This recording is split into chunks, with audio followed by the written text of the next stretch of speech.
All right, that's it. That's it. Woohoo! May I have Jeff Jarman? I knew and admired his mom, and people may not know. Would you please let us know what your mom's name, one that we may know her more from?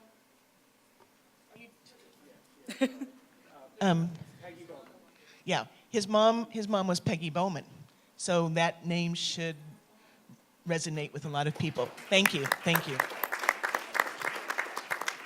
Right over there. Got a question right over there.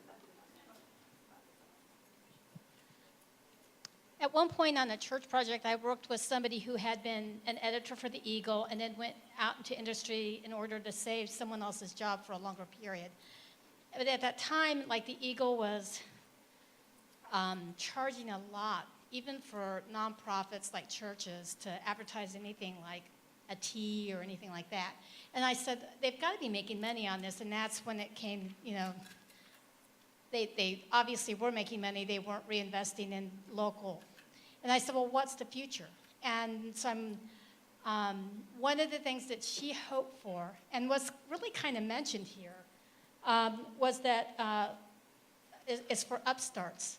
Like somebody mentioned, there's a Joey Young who's buying small newspapers around Kansas and is starting kind of a grassroots thing. So how plausible is it for a community to buy a newspaper and get it back to being local?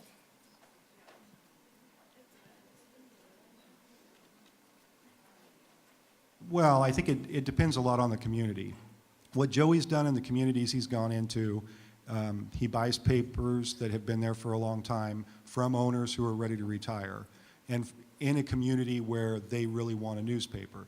And in a community, some communities, the best selling point is, where else are we going to put your kids in where are we going to write about your kids? Where's going to be the story of your game-winning touchdown, or whatever awards you win, or who's gone off to do great things? That's one of the kind of overlooked things in all of this about community newspapers.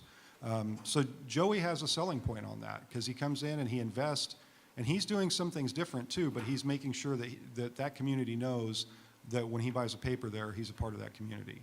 And I think that's probably the key.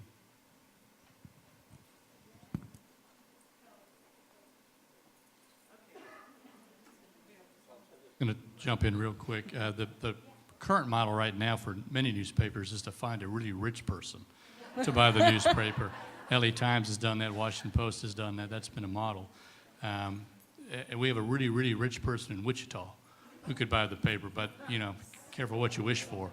But, a lot of people have talked about, can another newspaper start in town? Yeah, you can start another newspaper. A printed edition, that's going to be pretty hard. A digital edition, that's been done in several cities. The Min Post is a very good digital paper in the Twin Cities. Billy Penn is in Philadelphia, is a very good digital paper as well. So there's examples of that, doing it, running on a subscription model, subscription only.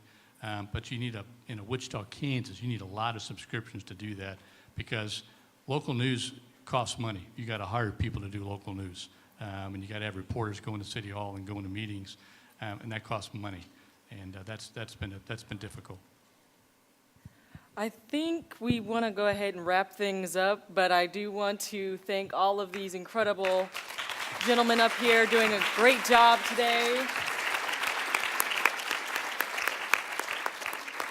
And then I just want to thank everybody that presented today. It was just so impactful, it was wonderful, and I'm so happy to be here. So thank you to everybody.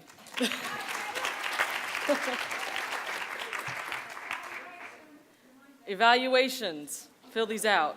It's yellow. And what's next? What can we do